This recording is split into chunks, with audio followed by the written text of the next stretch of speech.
Hello, hello, and welcome to Executive Lifestyle System with Cindy Jean. Well, this week, what we're going to look at is goal setting. How can we set goals and things like that? But for us, for tonight, we're going to look at in detail at SMART goals. What does a SMART goal mean? Stay tuned because you might be shocked to what a SMART goal means. So I'm happy to be here tonight, just Cindy Jean. Thank you for subscribing. Thank you for watching. Thank you for sharing. Thank you for Regaju Fraternité for supporting Just Cindy Jean and all of our shows and posting them and sharing them with their friends and audience and allowing us to have a platform to speak and to discuss things like SMART goals with our audience. So please stay tuned. And I just want to thank everyone for being here and listening. And please, please, please continue to share, like, and subscribe. It means the world of difference to us. So we're going to jump right into our presentation, SMART goals and what they are.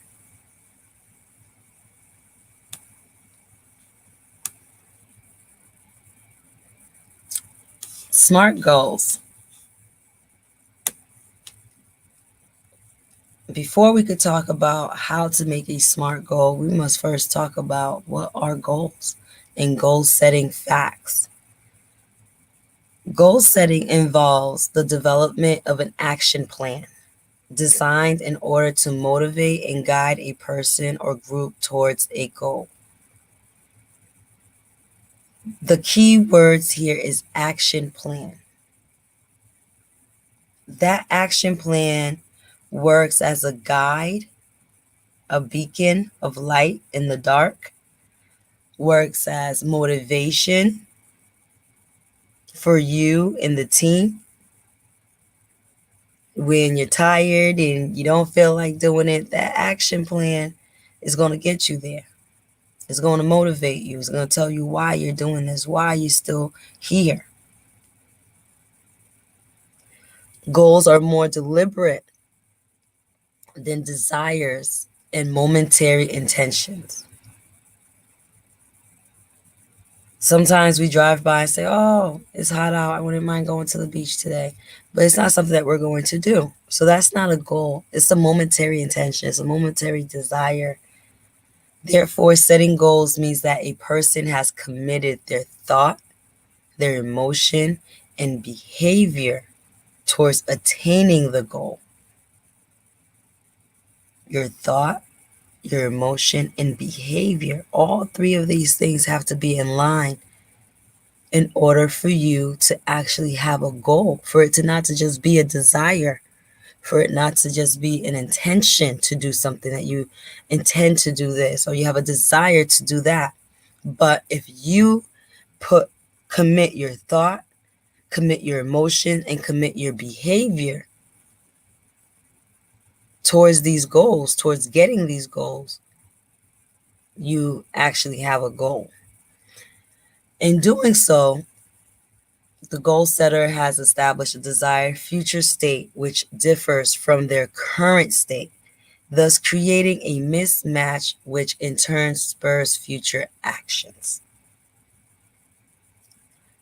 By doing so, the goal setter, the person setting the goal, is establishing a future state, is creating a future place. When you set a goal, you're usually looking for something that you don't have. So by committing your thought, committing your emotion, committing your behaviors, setting up an action plan, you've actually created a future place for that goal, which is different from where you are right now. That's why you have that goal. Goal setting can be guided by goal setting criteria or rules, such as the SMART criteria. Goal setting is a major component of personal development and management.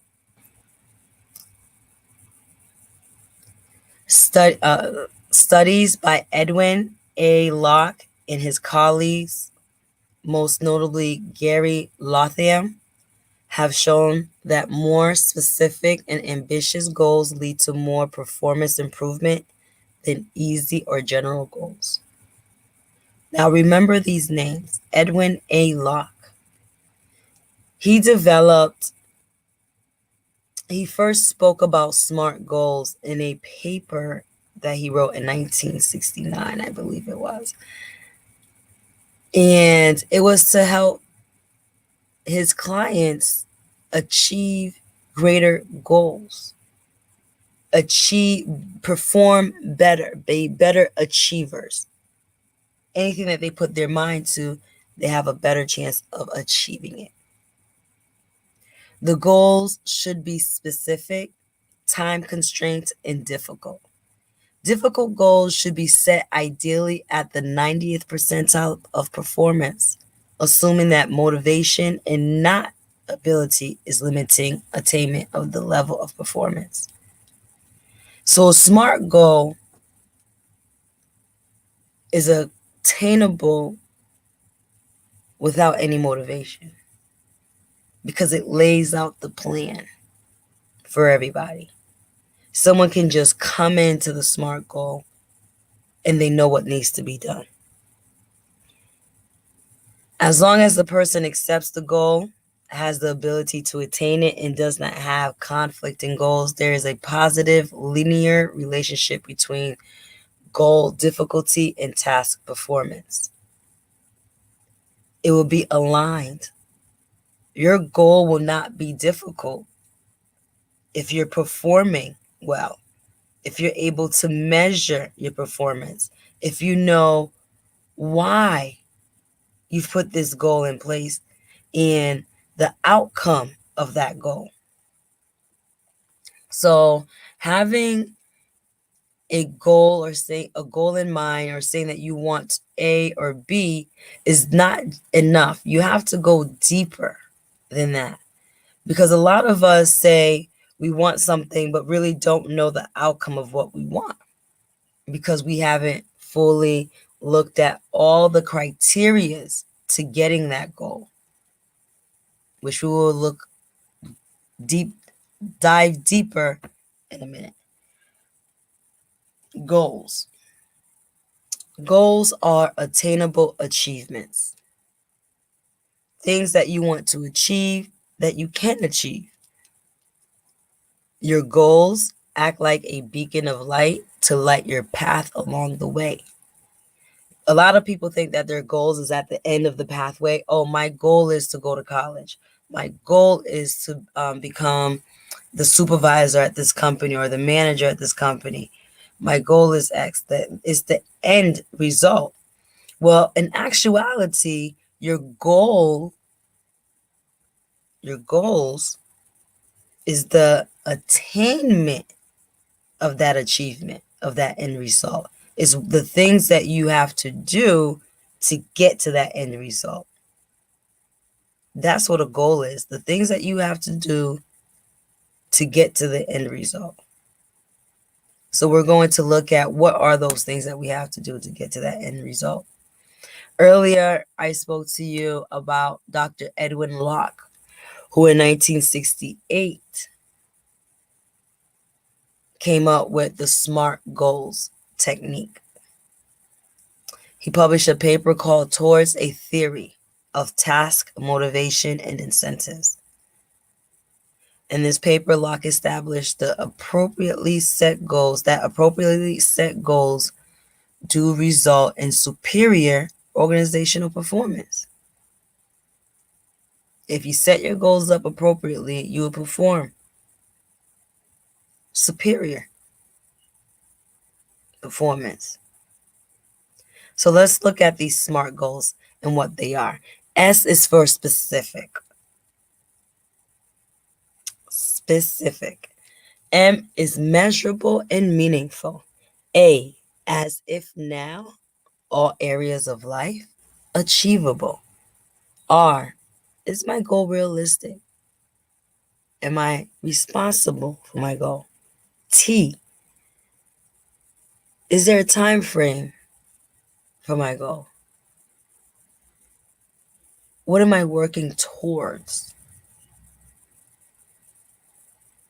So we're going to go through all of these in detail, starting with S, specific, going deep. The more specific your goals are, the unconscious mind can focus in on that end result. Detail your goals. Some people just like to say, okay, I want to make $100,000 a year. Okay. Well, your subconscious mind doesn't know what that means. You want to make $100,000 a year. Doing what? Robbing banks? Stealing from people? Working? Selling? Growing your business? And profits? You want to make $100,000 in debt? So you really have to be detailed and specific in this area. So a quick example is if you're a business owner and your goal is to increase your profits by 10%.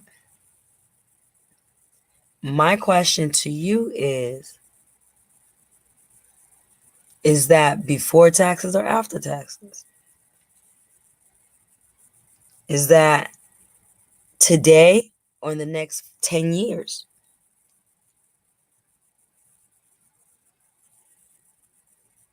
So try to fill in all the gaps. Try to fill in all the holes when you're making your goal. It's really important to look at where all those holes are, all those gaps could be, and fill them in. This area, the harder it is to do, the better your goal is, and the easier it will be for you to reach your goal, the more specific it is. M, for measurable and meaningful. Is your goal measurable? Measurement is equal to real world evidence. How are you going to know you reached your goal? When it's hot out, we're able to measure it with a thermometer. We know that is 90 degrees out. How do you know when you've reached your goal? When you've gotten all the way to the top? What will you see? What will you feel? What will you taste or smell when you achieve the goal? Who will be with you? We use an example earlier with being specific. If someone says that they have a goal to increase their profits by 10%, how are they going to know their profit has been increased by 10%? So they have to have a system of measurement. So they'll get a call from their accountant, or maybe they'll be looking at their books every single week, every single day, at a certain time to see if that goal has been reached yet.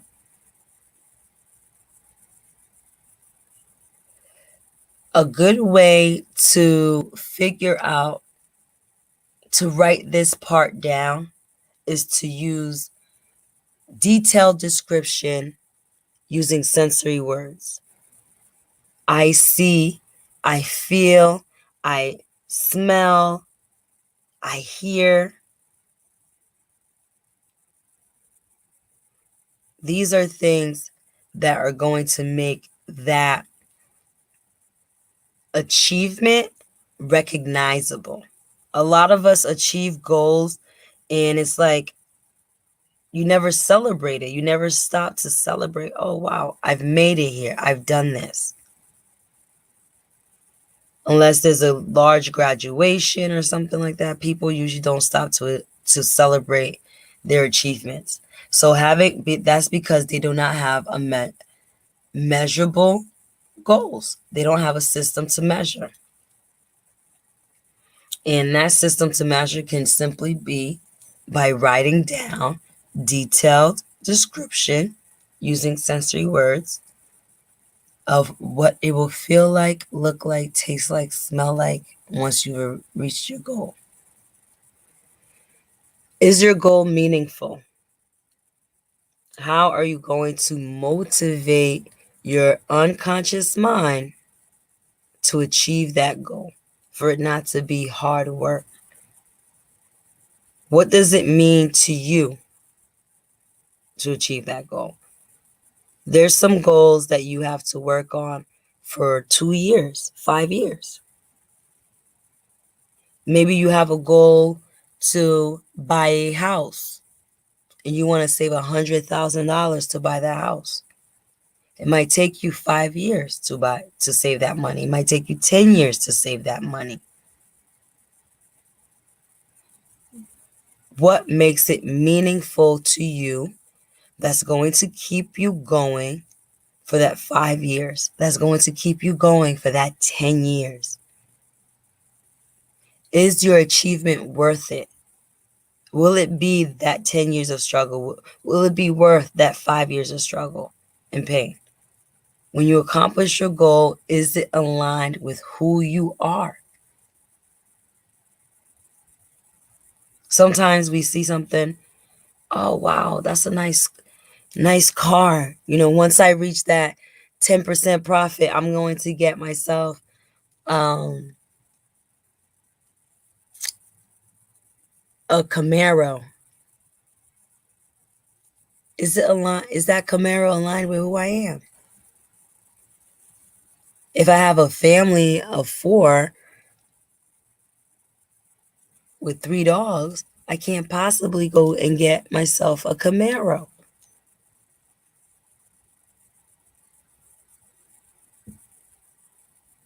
Because it's not aligned with who I am, with me.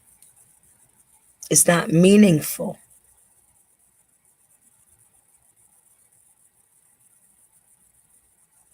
These are things that we have to look at when setting goals. We're only on the second letter, measurable and meaningful. Does it mean something to you? And how are you going to measure that at the end of the day? How are you going to know that you've reached your goal?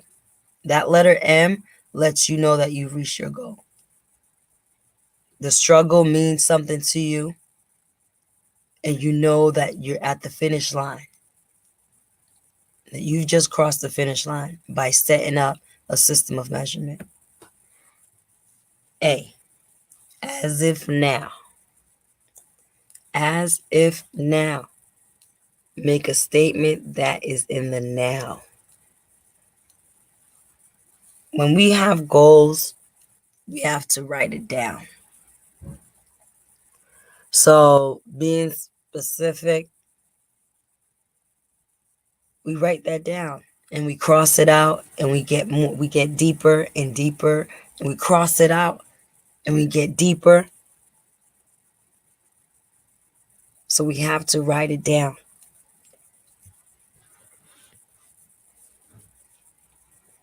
But in writing down our goals, we must write it as if it is happening now. You're going to school to be a doctor, but you have to see yourself as that doctor. I am a doctor. I save lives.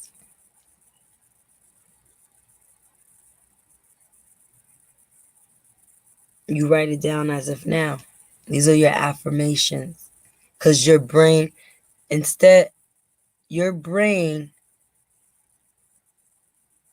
communicates better in the now. It will fight something. Your brain is set up to protect you. So things that it doesn't know, things that are foreign, it sees as those things as dangerous. So when you speak to yourself in the now, you eliminate your self-sabotaging thoughts. You start eliminating your self-sabotaging emotions of fear.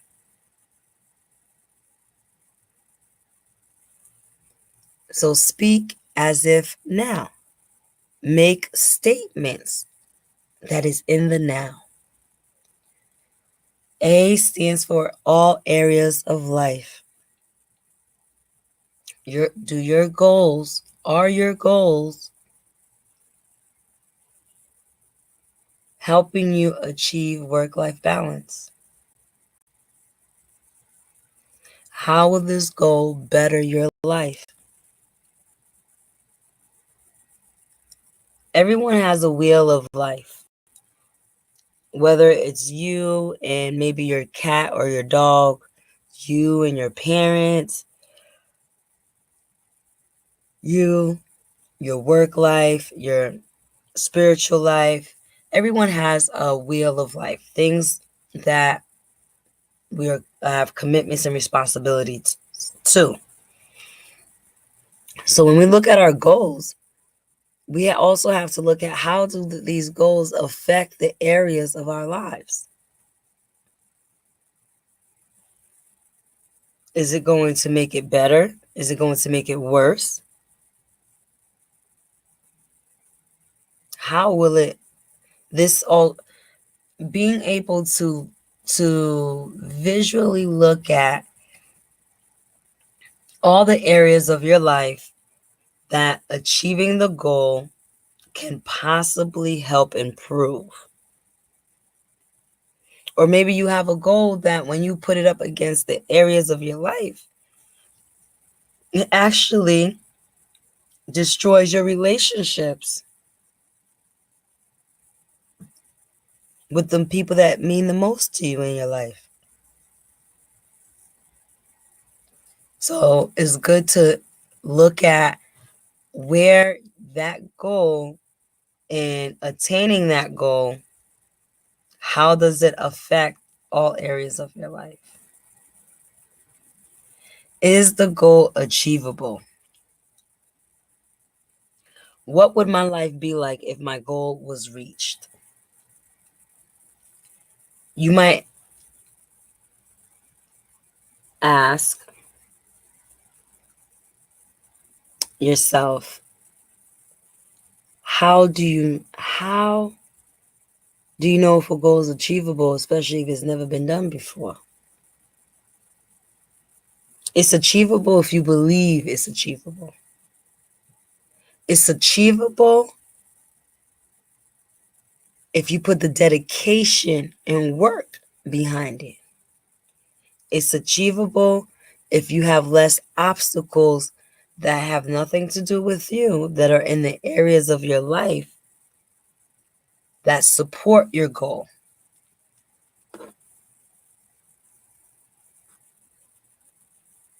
R, is it realistic and responsible? Realistic goals means you have the resources to make it happen. I could tell somebody all day, every day that I want to go to the moon, but if I don't have the resources to make it to the moon, I'm not going. No matter how many books I read, no matter how much tests I take, I'm not going. Unless I win Elon Musk raffle to the moon. So it has to be realistic. In order to know if your goals are realistic, you ask yourself, what are the resources that I have around me to make this goal happen? Can I get, if I don't have the resources, can I get the resources to make this goal happen? You might have a goal to be a doctor. In order to be a doctor, you have to go to medical school. In order to go to medical school, you have to pay for it. Do you have the resources for medical school? No, you don't have the resources. Can you get the resources for medical school? Yes, you can. You might have to sell something. You might have to take a loan, borrow something to make that goal happen, to get that resource that you need. Is it possible for you to, is it possible for you? Depends is on if you believe. You can only do what you can believe you can do. Before there was electricity, we used oil lamps and candles. Someone had to believe that we could make light through electricity and capture it in a bulb, in a glass bulb. They had to see the possibility.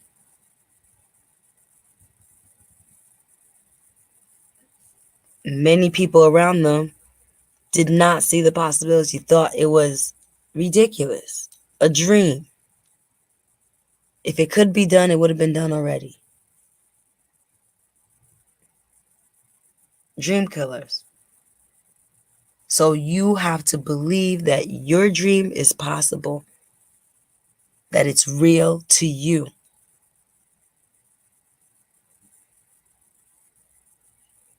And even if you don't have the resources to make it happen, but the resources will appear.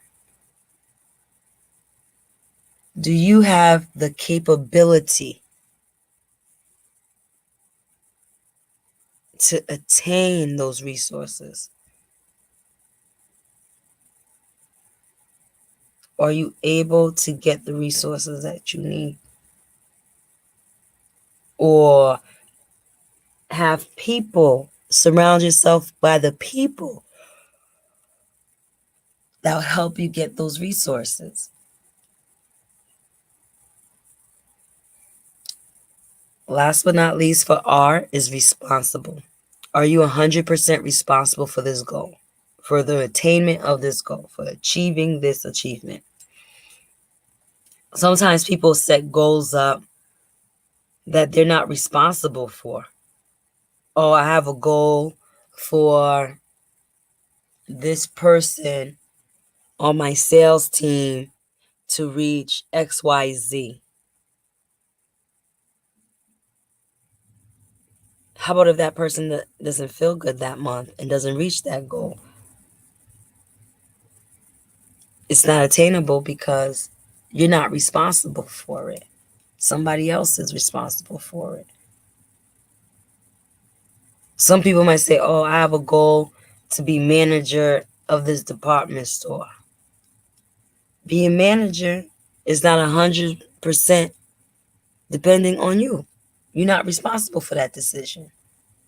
Somebody from the top is responsible, and they might skip you and give their daughter or their cousin or their neighbor the management position, even though you better qualify. So you have to make sure that your goals, you're 100% responsible for it. If you're not, you might need to look into a different goal. T, is your goal timed? And what is it towards?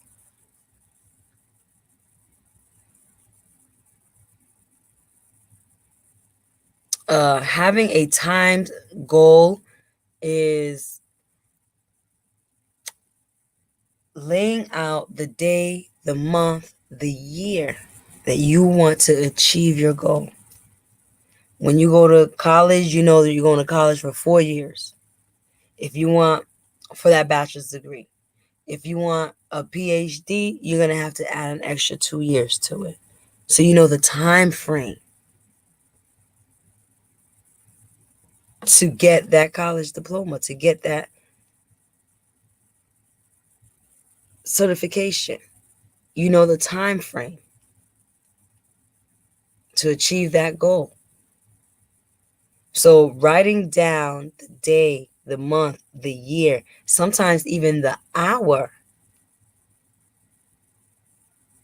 the time There's Olympic swimmer. I think his last name was Felt, Michael Felt. And I remember him saying that he used to visualize himself winning. He used to sit down and see himself winning. Feel it. Timed how many seconds he was going to be in the water. So he wasn't in a race against anybody besides himself when he was in that water. That's how he won all those medals. He set himself a detailed time, not just the day, the month, and the year that he's going to show up at the Olympics, but in how many seconds or less he's going to do what he got to do. And he practiced that. So you see how important it is to place a time frame around your goals. A time frame removes you from drifting into your goals, but specific frame of time to reach the goal. That you know that this is going to be yours at this time in the future.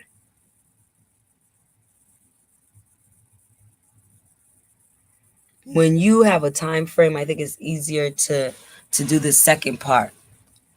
Towards work, keep your attention towards your goal. Put your attention towards the goal that you want at all times. Only speak in the positive.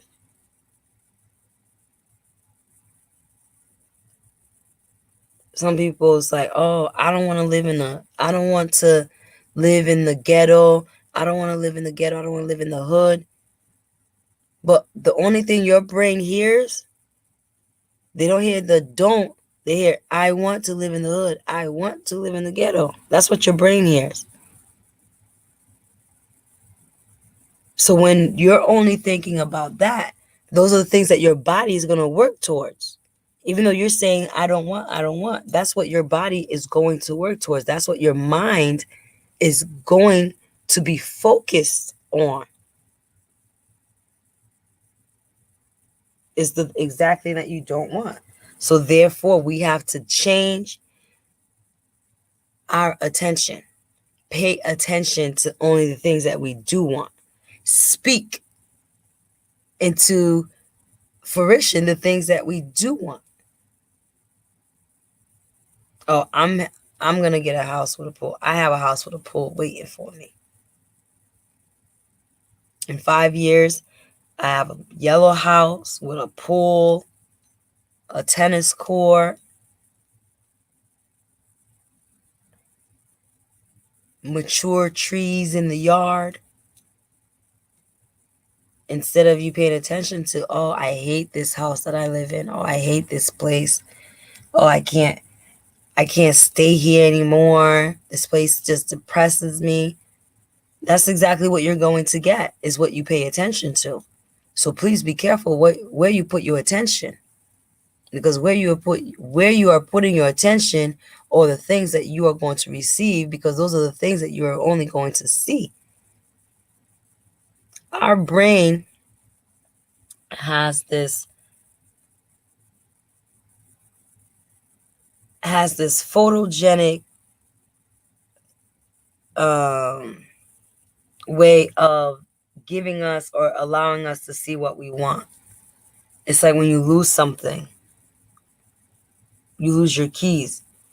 You know that on your keychain is silver and shiny. So anything that's silver and shiny, your eyes makes it 10 times, magnifies it 10 times.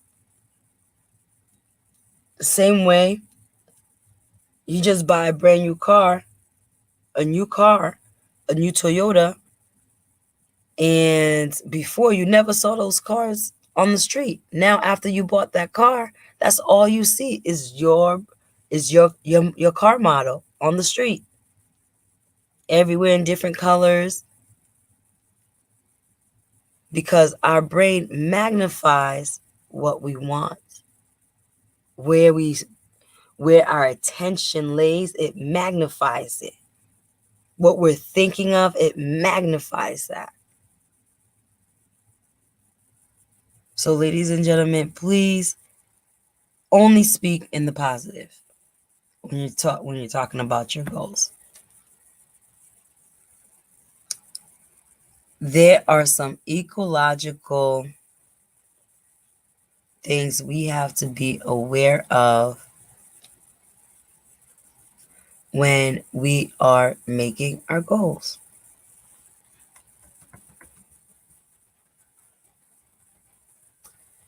Are your dreams ecological? What will the impact be on you when you get your goal? What will the impact be on the people you care about? What will be the impact on your family and friends? What will happen if you achieve your goal? Besides, if you achieve your goal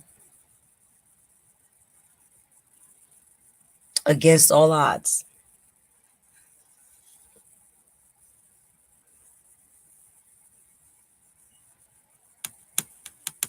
are there consequences?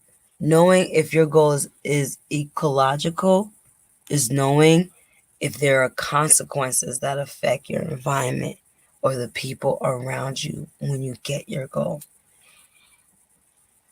I could have a goal of living in Thailand.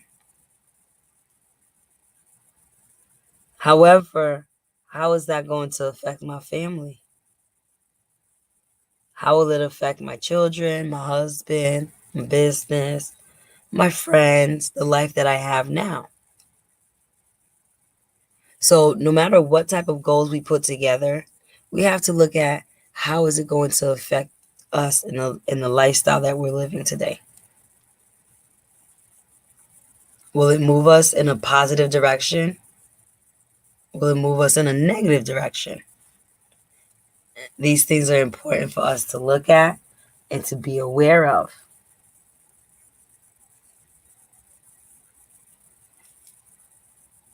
It's important for us to look at and to be aware of, because in order for our goals to be achieved, the less amount of tug of war that you have to do to get the goal makes it achievable. You might have a thought in your mind for you, but as we all know, we have attachments and responsibilities, commitments and responsibilities to our community, our environment, our neighbors, the people in our home. We're committed and responsible to them. So how does that goal affect them?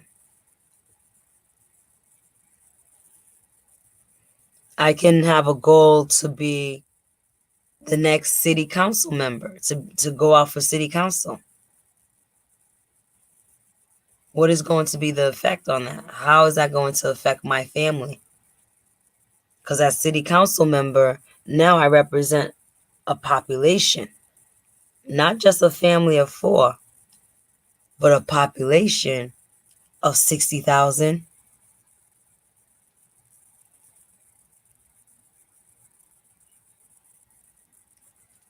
Is it going to be a positive outcome if I reach my goal?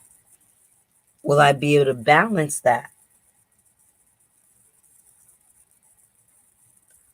So, thank you for joining us. These are some things that I leave you with to think about.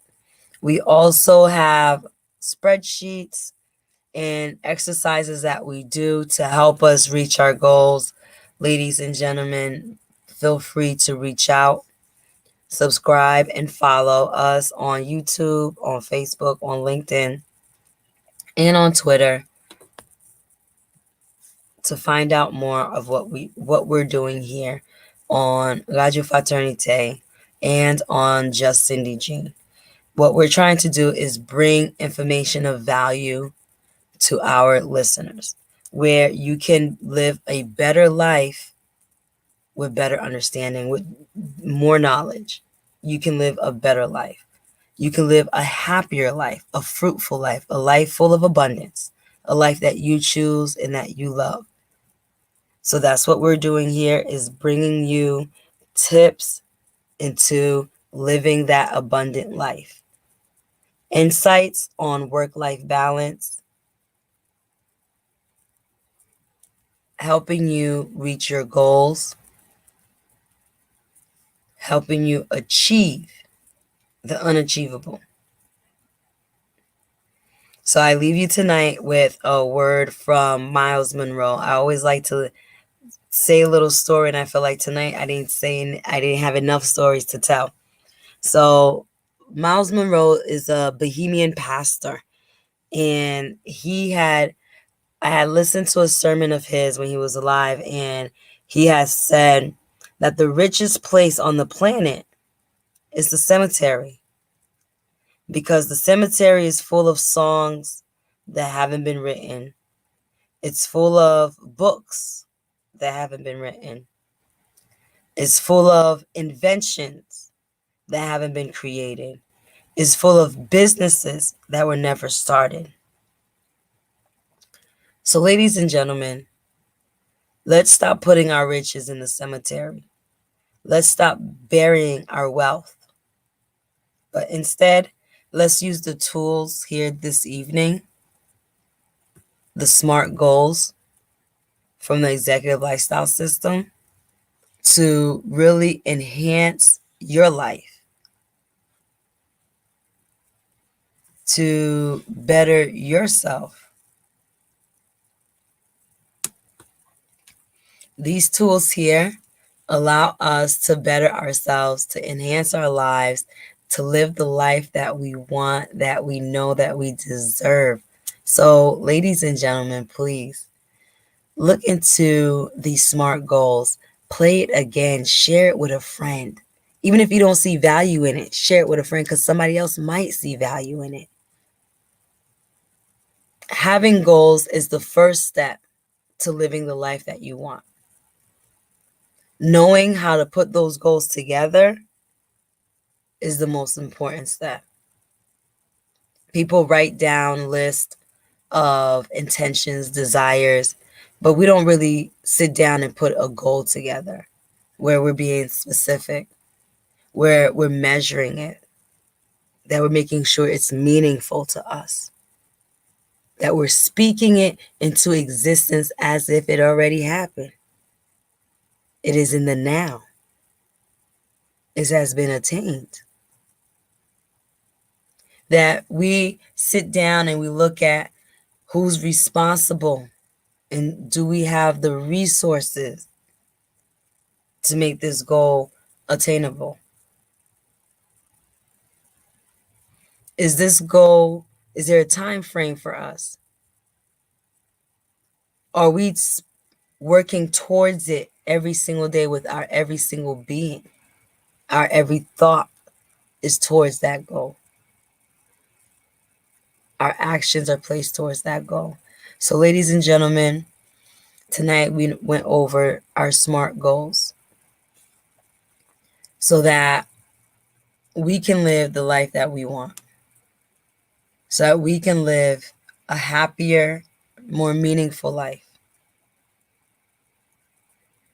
Let's look at these goals one more time. Being specific, making sure it's measurable and meaningful. Speak it as if it's now in all areas of our life. Does it keep us balanced? Will it help us stay balanced? Is it achievable? Is it realistic and responsible? Is it timed towards a positive outcome? Thank you for joining. I love being here with you. I hope you guys enjoyed the presentation. I hope you found value in this presentation. I know I have. That's why I shared it with you. I'll be bringing you different insights from different areas of study. This is just one technique that can be used for goal setting. There's multiple techniques out there. This is just one of them. It is down to the point, 90% effective, where people really, you really don't have to have the motivation. You could be having a bad day and still get up and work on your goal when you meet all these criterias. It's about getting the job done. That's what SMART goals is about. This technique is really about getting the job done. Okay? So once again, thank you and have a good night. Bye-bye.